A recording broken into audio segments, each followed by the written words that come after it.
In this video, I'd like to talk about some of the accessories that are very popular with these Baofeng 888 or 88, depending on which models you get, two-way radios. Now, a lot of the ones that come out of the box, depending on your region, is of course this charger, which you get typically with AC power supply, which I have here, 110 volts in this region. But what you can also do is you can get the exact same charger, but with USB on the other end. So I thought, well, let's see how much current draw that takes. So what I've got here is my bench power supply, currently set to 12 volts.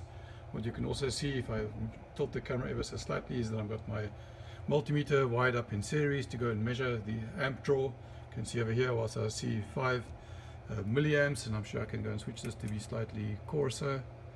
Nope, that's as close as I'm going to get, 5 milliamps, or you can see over here 5.2627, which is more accurate. Right, so I'm going to go ahead and plug in this to this USB charger, which is just taking 12 volts to 5 volts, and you can see it's got a green LED that lights up, so obviously part of its circuitry. Let's go and tilt the camera down so slightly so you can see all of this. And I thought I'd like to see, how much power it takes to charge one of these Baofeng radios in this dock.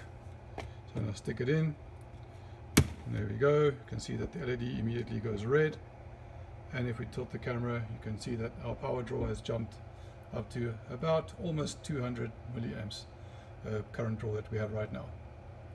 So that's what it's going to cost to basically, if you were to drive in the car and charge your radio on the go with this particular charger, you can see over here, that's what that current draw will be.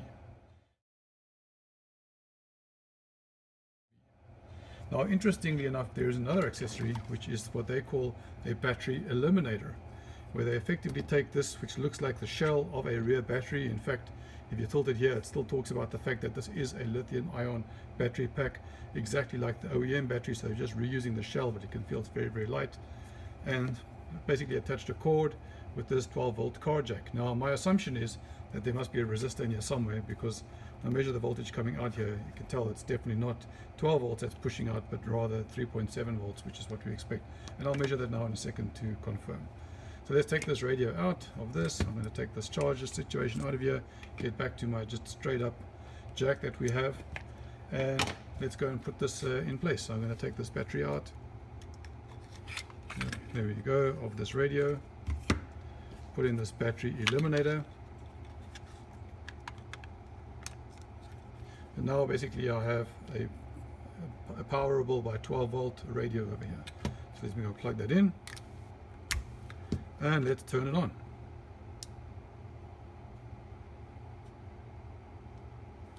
And I'm not getting any power. Maybe there's some. I don't know what's going on now. Has any of my cabling come undone?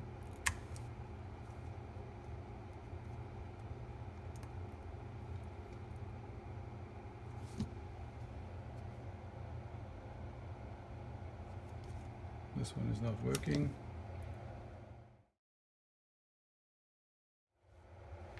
Alrighty, I managed to solve the problem. That is that my little cheapo jack over here's point just went and fell off. Anyway, went and plugged this back in again. Now you can see, now we do get this red burning LED, and I can see from the displays up above that basically we're pulling 7.8 milliamps, which is with the radio turned off, which I assume is just the draw to keep that thing going. But let me turn the radio on. Power on.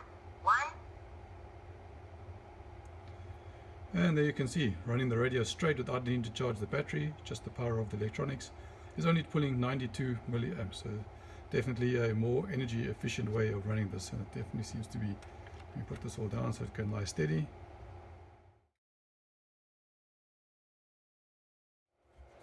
The last accessory I want to show you is, of course, these remote microphone with switch as well, and with the little clip on the back. Now these come in a variety of different models. I've seen them online with a small little jack over here, so you can still plug a headset in, and with an LED on the front. This is the cheaper variant, which doesn't have any of those things, but they're unbelievably cheap.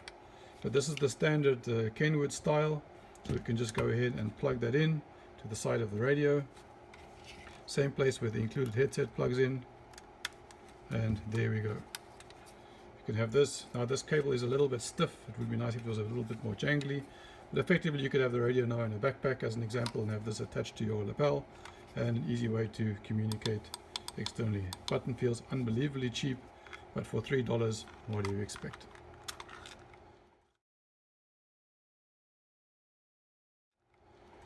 Right, then there's one last accessory I'd like to show you, and that is the data cable.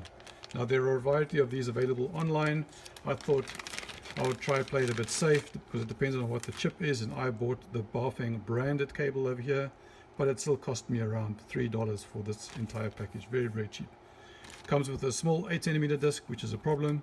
Of the very few disc readers I still have left in the house, almost all of them are slot loading, so this can't go in at all. I had one that clamps in the middle on an older laptop, and it couldn't read this disc either. So this was of no use to me coming in the set, but I did get it as part of it along with this cable. I used this cable with the free Chirp software to upload and download and program these radios. But there's one small thing I'd like to point out, because I had a lot of trouble with this, and some people online do as well. That's when you plug this thing in, you'll notice over here it goes in most of the way like that. It seems to be good to go, and then of course it just simply doesn't work. And I realized with me I just had to click it even deeper until there's no gap whatsoever between this cable here, and once it's seated properly like that, then it works absolutely fine. So there's a first click most of the way in. That's kind of where you think you need to stop. There it is, and you think it's in, needs a little bit more, and that's in properly.